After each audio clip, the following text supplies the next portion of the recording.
Hi, this is Mel from Mapping Journals. In the last video I showed you how you can attach a flap as a kind of closure or a part of the journal to a junk journal. So in the last video I showed you how to attach these this really flexible spine. So I used an old book cover and attached a piece of foam. That's it. So this is the basic for our cover. We can create and decorate more. So let's put this to the side for the moment.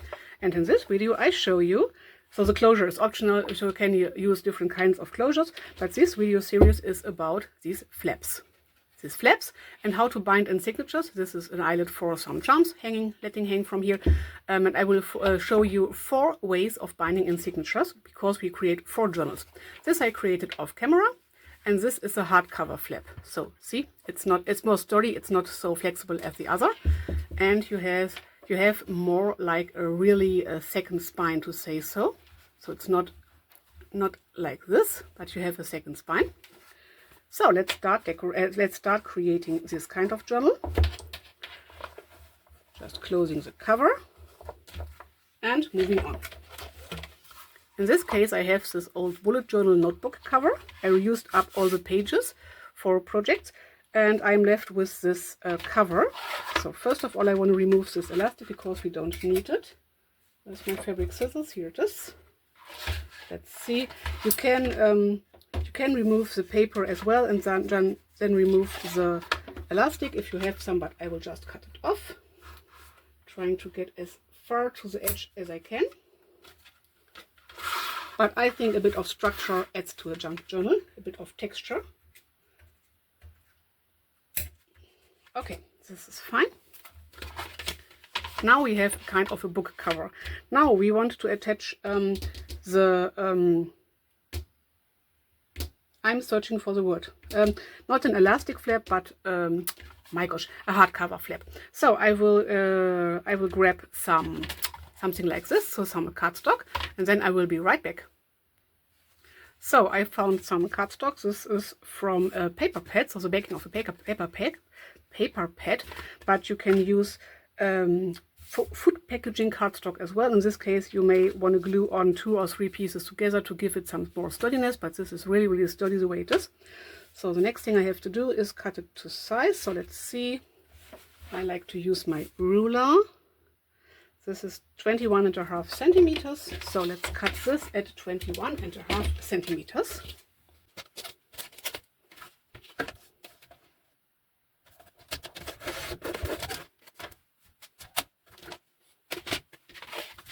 So, and this is really wide. Oh, I forgot something, we need something more. But because this is so wide, let's just double check. Yes, we don't need it in this width. So we can cut off our second spine from this piece. The size doesn't matter, you just do what you want. I think I will, oh no, in this case we want to create a spine that is as wide as this one. This is important when you do so this is 2 and a bit centimeters.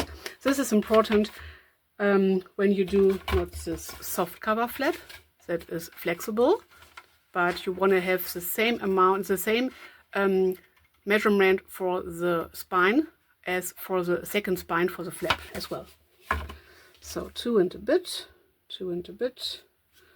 this looks good.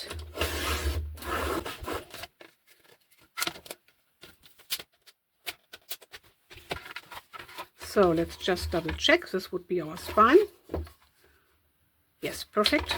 Oops, this would be our flap. Yes, perfect. And I don't care that I have rounded edges here, and on the first cover I did there were these sharp edges. I think it doesn't matter. So now we need our spine piece, and you create just a second spine as you would do with the usual junk journal. The only thing is that you have a cover already, and then you create a second spine with your other 2 pieces like this. So now you can use a wider piece of fabric and attach it over here. Maybe even paper would work out. I like to use fabric for my own or my craftings, to say so. And I try to have something like 5mm gap so that it can open and fold easily, but I will use my masking tape again just because I have it. It's cheap, I want to use it up and I want to show you what you can do with different kinds of materials. So this will work out fine as well. This is just to attach the 3 pieces together. So usually I put on I lay on a big piece of fabric, so this is my way, and then I glue the cover pieces right onto this fabric. This is my usual way of creating, but why not do something else, something different? Just making sure this is halfway, something like straight. I think this will work out. We will see. So putting on a third piece just in the middle, just to make sure it's not moving so much. And then I put on a longer piece on both of the gaps, just to make it hold in place. If you have something like a weak material here, or maybe while cutting out your signature, you cut into the spine, so you can already also use this masking tape, which is set over here, written over here, masking tape, and just put on a bit of masking tape just to make sure everything is fine before attaching your fabric or your paper, scrapbooking paper maybe.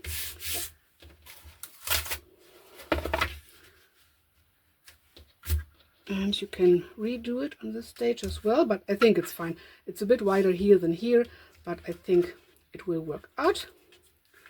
So attaching the rest of the masking tape, not bothering about these rounded edges, and this has not rounded edges. It will work out anyway.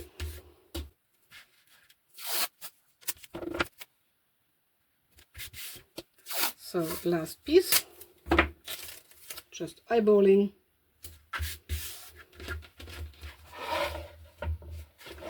And that's it. Now we have to fold this in a bit so that the spine knows where it is, where it has to stay. Now you have this hardcover spine, which is nearly the same size than here. And this is your flap. So that's it. Now you can start decorating your signatures, decorating your cover. So these are the 2 kinds of flaps you can attach. So soft cover like this, only with 1 gap, or hard cover like this, with 2 gaps and a really second spine. So something like this, if it would hold in place, and something like this. So thanks for watching. Like and subscribe for more junk journal videos, and in the next videos, of this series, we will decorate these covers further, and I will show you how to put in signatures in all these 4 covers, and I will show you 4 different ways to put in signatures. Bye!